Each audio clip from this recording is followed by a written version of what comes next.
नमस्कार, जय माता दी। मैं हूँ आपके अपनी लाइफ डिजाइनर जीतू आचार्य। हम बहुत सारे रत्न पहनना चाहते हैं, लेकिन कई बार ऐसी कंडीशन नहीं होती कि हम रत्न धारण नहीं कर सकते हैं। लेकिन हमारे पुराने जमाने की तरफ अगर हम थोड़ा सा पीछे चलते हैं तो जड़ जो होती है, कुछ खास पेड़ पौधों की जड़ होती है, वो रत्नों जैसा ही कमाल करती है हमारे जीवन में। लेकिन आजकल धीरे धीरे हमने उन सारी जड़ी बूटियों को छोड़ना जो है शुरू कर दिया हुआ है। हर एक पेड़ पौधे में किसी ग्रह का कंसर्न बनता है। हर एक पेड़ पौधा किसी ग्रह को रिप्रेजेंटेटिव होता है, यानी रिप्रेजेंट करता है। अब जब हम बात करते हैं ग्रहों की, तो सबसे पहले हम ग्रह की बात करते हैं राजा ग्रह की, यानी सूर्य की, और जिनका रत्न होता है माणिक्य, यानी रूबी जिसे आप कहते हैं। ये रत्न पहना जाता है सूर्य को बलवान करने के लिए। और अब क्या सिर्फ हम माणिक्य ही पहन सकते हैं? क्या इसके अलावा कोई और उपचार हमारे पास नहीं है? हाँ, होते हैं। सूर्य कहते हैं कि कुंडली में अगर बलवान होता है तो आपके जीवन में बहुत सारी समस्याएं वैसे ही सॉल्व हो जाती हैं। सूर्य का तेज आपकी जिंदगी में एक नई दिशा लेकर के आता है। सूर्य अगर बलवान होते हैं तो आपको एक सही मुकाम देते हैं। सूर्य अगर बलवान होते हैं, एक अच्छी नौकरी के कारक बन जाते हैं। सूर्य अगर बलवान होते हैं तो आपके पिता के साथ संबंध बहुत अच्छे रहते हैं, और पिता के साथ जो जीवन का साथ है वो काफी लंबे समय तक चलता है। और सूर्य अगर बलवान होते हैं तो आपको हर जगह लाइमलाइट में अपने आप ही लाना शुरू कर देते हैं। यानी आप कहीं भी किसी भी कार्य के लिए जाएं, वहां आपकी खुद की प्रेजेंस जो है वो अलग सी दिखने लगती है। अब सूर्य की जब बात करते हैं हम लोग, तो ग्रहों में ये राजा तो है, लेकिन इनकी जो राशि है सिंह राशि के स्वामी है। इनके पास एक ही अधिकार है राशि का। जैसे राजा के पास एक राशि और रानी के पास भी एक राशि है, यानी सूर्य की जो राशि है वो सिंह राशि है, दैट इज लियो। और सूर्य की जो हम एक पावर एनर्जी की जब हम बात करते हैं तो सूर्य उच्च के होते हैं मेष राशि में। यानी जब हम कालपुरुष की कुंडली की बात करते हैं तो जो फर्स्ट भाव कुंडली का होता है, पहला भाव, फर्स्ट बॉक्स जिसे आप कहते हैं, फर्स्ट भाव, फर्स्ट हाउस, ये होता है सूर्य के उच्च स्थान का हाउस, यानी मेष राशि में सूर्य उच्च के होते हैं। और वहीं अगर के हम इसकी नीच की कंडीशन देखते हैं तो सेवेंथ भाव यानी सप्तम भाव में ये सूर्य नीच के हो जाते हैं, और वहां होती है हमारी तुला राशि यानी लिब्रा। अब जब आती है बात की हम सूर्य की बात कर रहे हैं और सूर्य की पोजीशन की बात कर रहे हैं और सूर्य के तेज की बात करते हैं, और वहीं हम सूर्य की एनर्जी की भी बात करते हैं। माणिक्य अगर आप नहीं पहन पाते, बहुत कॉस्टली रत्न होता है।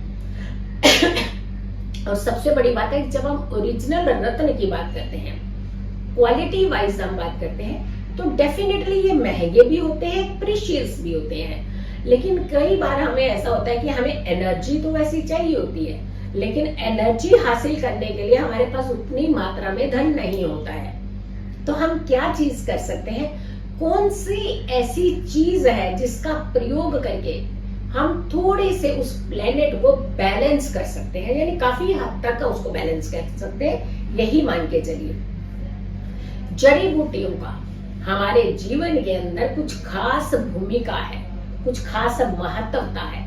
आयुर्वेद में तो जड़ी बूटियों का बहुत ज्यादा प्रयोग किया जाता है। भगवान की बहुत सारी पूजाओं में जड़ी बूटियों का इस्तेमाल होता है, लेकिन एक खास जड़ी बूटी है, एक खास जड़ है जो सूर्य को भी बलवान कर सकती है। इसके अलावा आपको जड़ का बताती हूँ मैं कि कौन सी जड़ है जो आपको सूर्य को बलवान कर सकती है, और उसका आप इस्तेमाल करेंगे तो आपको ऑलमोस्ट काफी हद तक नजदीक जाते हुए रिजल्ट जो है वो रूबी के आसपास के मिल जाते हैं। हाँ, रूबी जैसे तो नहीं कहेंगे, बट उसके नजदीक काफी पहुंच सकते हो आप। सबसे पहले हम जड़ी बूटियों की जब बात कर रहे हैं तो ये थोड़ा सा आपको इसको बाद में बताएंगे, लेकिन इससे पहले मैं आपको बताऊं कि सूर्य को और कैसे आप बलवान कर सकते हैं। हाँ, सूर्य को आप बलवान कर सकते हैं सूर्य को जल दे करके। कहते हैं कि किसी भी विधि विधान को हम सही तरीके से और सही डे में करते हैं तो उसका फल हमें जल्दी मिलना शुरू हो जाता है। जैसे हम सूर्य की बात कर रहे हैं तो सूर्य का दिन होता है रविवार का दिन, यानी संडे का दिन। और सूर्य की जो चीजें होती हैं, सूर्य के जो कारक चीजें होती हैं, अगर उनका प्रयोग हम अपने जीवन में थोड़ा सा उस पर्टिकुलर डे में बढ़ा देते हैं तो ये हमारे सूर्य की एनर्जी को बहुत पॉजिटिव एनर्जी कर देता है। सबसे पहले तो कहते हैं कि सूर्य उदय से पहले उठ जाना चाहिए। हाँ, उससे भी आपके सूर्य में काफी बल आता है। और सूर्य की होरा जरूर लेनी चाहिए। इससे 2-3 फायदे होते हैं। एक, आपको कोई भी बीमारी नहीं पकड़ती है। दूसरा, आपका माइंड बहुत बैलेंस रहता है अगर आप सूर्योदय से पहले अपना बिस्तर छोड़ देते हैं। और सूर्य की एनर्जी लेते ही आपकी बॉडी के बहुत सारे वायरस जो होते हैं वो खत्म होते हैं। और इसके अलावा आपकी बोन्स कहते हैं बहुत स्ट्रांग होती है। इसके अलावा आपकी एनर्जी, ऑरा जो होता है वो बहुत पॉजिटिव होता है। सूर्य को जल देना चाहिए, सूर्य के मंत्रों के जाप करने चाहिए, सूर्य उदय से पहले उठ जाना चाहिए और सूर्य उदय से लेकर के सूर्य अस्त तक शयन यानी सोना नहीं चाहिए। बहुत सारे लोग ना, दिन में हमारा फिक्स है टाइम, हम तो इस टाइम पर सोते ही हैं। कहते हैं कि जब तक सूर्य राजा रहे तब तक नींद नहीं करनी चाहिए। ऐसे लोग ज्यादा बीमार रहते हैं, ऐसे लोग ज्यादा लथार्जिक होते हैं, ऐसे लोगों के अंदर आलस ज्यादा होता है। जो लोग सूर्य के टाइम पर, यानी जब तक तेज है सूर्य का तब भी सो रहे हैं, तो ऐसे लोगों की एनर्जी जो है वो काफी डाउन होती है। और ऐसे लोगों को नेगेटिव थॉट भी बड़ी जल्दी घेर देते हैं, जल्दी नेगेटिव हो जाते हैं। तो आपको थोड़ा सा ध्यान रखना है कि सूर्य की होरा में नहीं सोना चाहिए। अब आती है बात कि हम एक जड़ की बात कर रहे थे कि कौन सी ऐसी जड़ है जिसका आप प्रयोग अपने जीवन में कर सकते हैं। अब ये उस चीज की, उस पेड़ की उस जड़ है जिसका प्रयोग आपकी पूजा में खास करके बहुत ज्यादा होता है। हम बेल की जड़ की बात कर रहे हैं और बेल का पेड़ जो है वो बहुत ज्यादा प्रिय है भगवान भोलेनाथ को, शंकर को। और शंकर जो है हमारे बहुत प्रसन्न होते हैं बेल के पौधे से, पेड़ से, उनके फल से, उनके पत्तों से। बेल पत्र खास करके बहुत ज्यादा चढ़ाया जाता है। सावन में तो इसका प्रयोग किया ही जाता है, हर सोमवार भी बेल पत्र चढ़ाया जाता है। महाशिवरात्रि पर बहुत ज्यादा इसका प्रयोग किया जाता है। और बेल पत्र का प्रयोग करने से कहते हैं कि माँ लक्ष्मी भी प्रसन्न होती है। माँ लक्ष्मी का बहुत ज्यादा आपको जीवन में आशीर्वाद भी मिलता है। और माँ लक्ष्मी अगर प्रसन्न है तो धन की कमी दूर हो जाती है।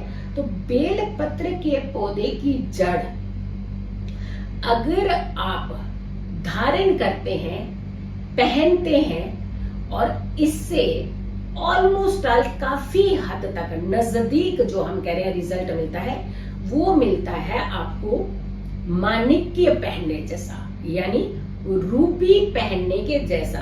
और रूबी, ये इसको जो जड़ को है वो पर्टिकुलर डेज में, मैंने कहा ना कि सूर्य का दिन कौन सा होता है, वो होता है संडे का दिन। और रविवार के दिन ही आपको इस जड़ को धारण करना चाहिए। इसे आप गले में लॉकेट बना करके जैसे पहन सकते हैं। आप बेल पत्र के पौधे, जो पौधा है उसकी थोड़ी सी जड़ ले आइए, उसे एक लाल कपड़े में अच्छे से रैप कर लीजिए। एक लॉकेट फॉर्म में एक लाल धागा डाल करके बना सकते हो। और बहुत सारे लोग हैं जो बाजू में भी डालते हैं, बाजू में भी पहन सकते हैं, लेफ्ट बाजू में भी पहन सकते हैं आप इसे, और गले में लॉकेट भी पहन सकते हैं। तो इस तरीके से आप रविवार के दिन पूरी पूजा विधि विधान, जैसे रत्न पूजा करते हैं ना, सेम ऐसे ही पूजा प्रोसेस करवा करके इस जड़ को पहन सकते हैं। तो इससे भी आपके सूर्य में काफी बल मिलता है। तो देखा आपने, बहुत साधारण सी चीजें हमने आपको बताई है। साधारण सी सिंपल सी जड़ आपके बहुत सारे पैसे बचा देगी और इसके अलावा आपको काफी हद तक रिलैक्स भी दे देगी। आपकी सूर्य की एनर्जी को कंट्रोल भी करेगी। आपको सूर्य का अच्छा प्रभाव मिलेगा। आपकी कुंडली में सूर्य बलवान होगा। तो अगर आप नहीं पहन पाते हैं माणिक्य, तो आप इस जड़ को जरूर धारण कीजिए। ये बड़ी एनर्जेटिक जड़ होती है और इसका आपको लाभ भी मिलेगा और इससे आपको फायदे भी मिलेंगे। लेकिन इस वीडियो को आपने प्रॉमिस करके बहुत सारे लोगों तक जरूर पहुंचाना है, क्योंकि बहुत सारे लोग हैं जो हो सकता है एफोर्ड नहीं कर सकते हो माणिक्य पहनना यानी रूबी पहनना, बट ये इस जड़ का प्रयोग कर करके अपने जीवन के अंदर काफी ज्यादा रिलैक्सेशन ला सकते हैं। अगर आप लोगों ने अभी तक मेरे चैनल को सब्सक्राइब नहीं किया है तो जरूर कीजिएगा, वीडियो ज्यादा से ज्यादा लोगों तक जरूर शेयर कीजिएगा। और मेरी जितनी भी वीडियो है अगर आपको पसंद आती हैं, आपको अच्छी लगती हैं, या फिर आपके जीवन में कहीं इससे वीडियो के माध्यम से कुछ बदलाव होता है तो आप जरूर कमेंट्स किया करें और लाइक करें, शेयर जरूर किया करें। हमें आपके कमेंट्स का और लाइक का इंतजार रहता है और मेरी हर आने वाली वीडियो का आप इंतजार करें। तब तक के लिए नमस्कार।